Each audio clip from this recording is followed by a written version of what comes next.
Hey, what's up everybody? Welcome back to the channel. I think we can call this one the video that nobody saw coming, and that's me after over 30 years of cycling, actually for the first time ever, riding with a power meter and loving it.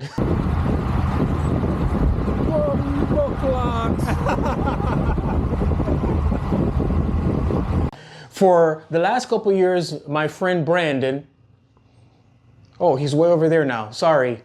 Brandon, you guys know Brandon, has been telling me, Lou, you need to, I'm not going to do his voice.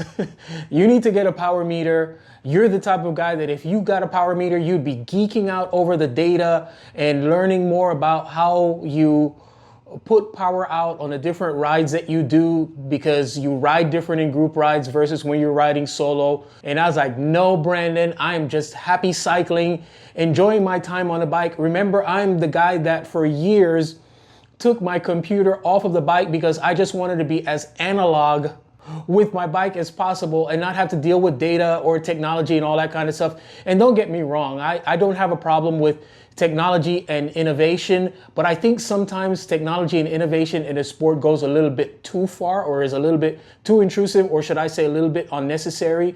It's almost like there's a certain portion of the cycling industry that creates solutions to problems that don't exist.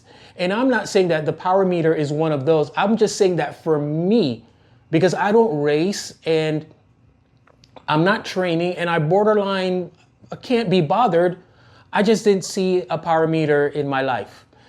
Magene reached out to me, and as you guys know, I did do a review of their wheel set, and as we started talking about their other products, they said, would you consider testing the power meter? And Brandon's words started emanating in my head, and I said, yeah, sure, send it out. So I got it in, I unboxed it, and as expected, it came in well packed with the requisite product manual and a quick start guide.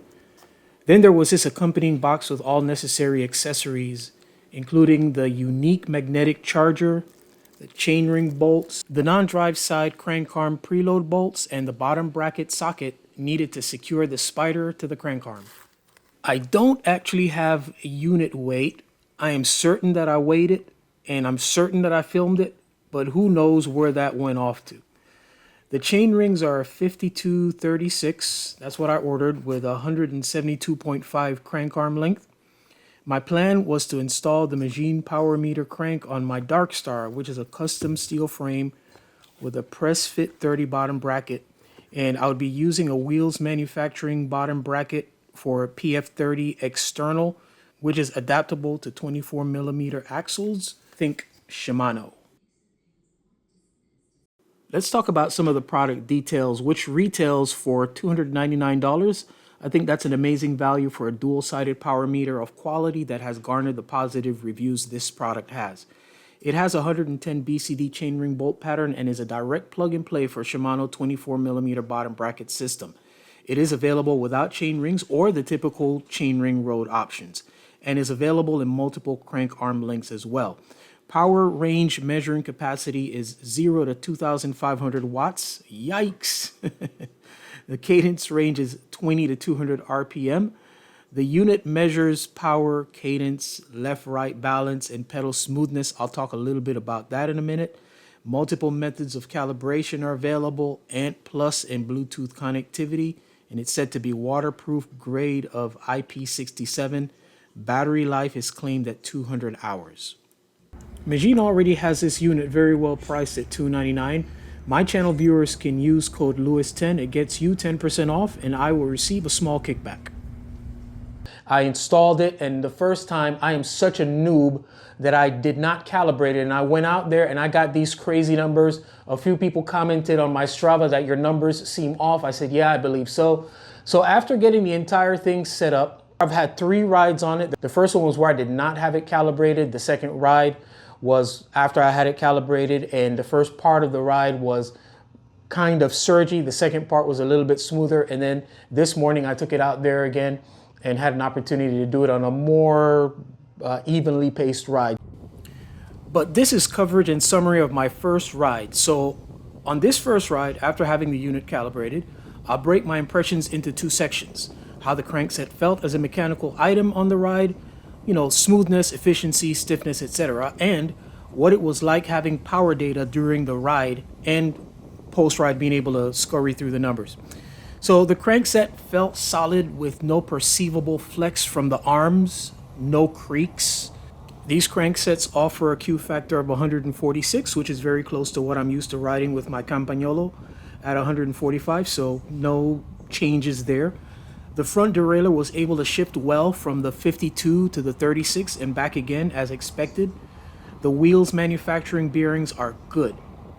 I didn't feel drag after coming from my Campagnolo H11 with ceramic bearings, so if there's any perceivable difference in terms of smoothness or efficiency, I was not able to pick up on it. As far as the data was concerned, it was interesting having data on the ride, being able to correlate, like when you're riding along and like, oh, so this is what 150 watts feels like versus, oh, this is what 250 watts feels like on the bike. That was different for me.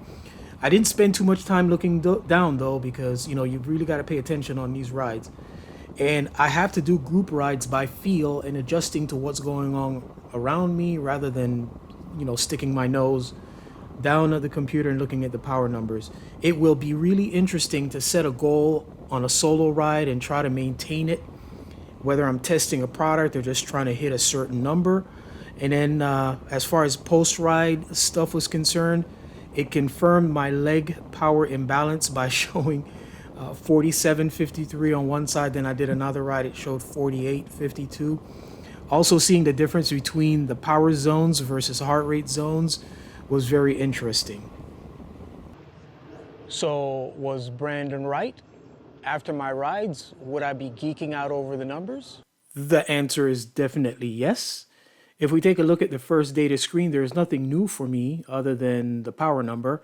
And I normally don't even open up this Garmin portal, but I'm actually glad I did.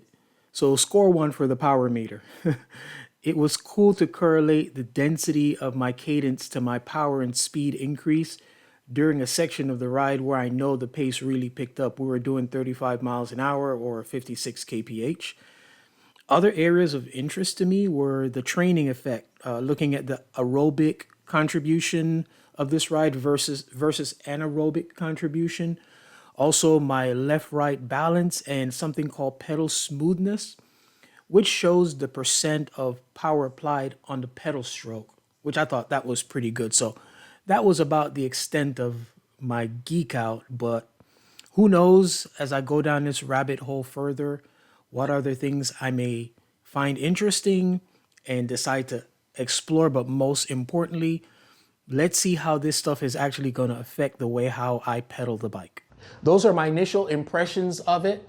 What I'm going to do is I'm going to ride this on this bike for a while. Then I'll do a follow-up video. So on that video, what I'll do is I'll check the accuracy of it. I know a lot of people have done that, and most people have come back and reported that it has like a 1.5% deviation. I don't even know if I'm using the right word, but I'll do one of those videos as a follow-up and also to talk about how it continues to perform in the drivetrain guise that I currently have it in. All right, guys, that's it for today. As always, I appreciate you guys supporting the channel. That really means a great deal to us as we continue to do what we've got to do to help build this channel. All right, guys, as always, our aim here at the channel is to inform, instruct, inspire. Be blessed, guys.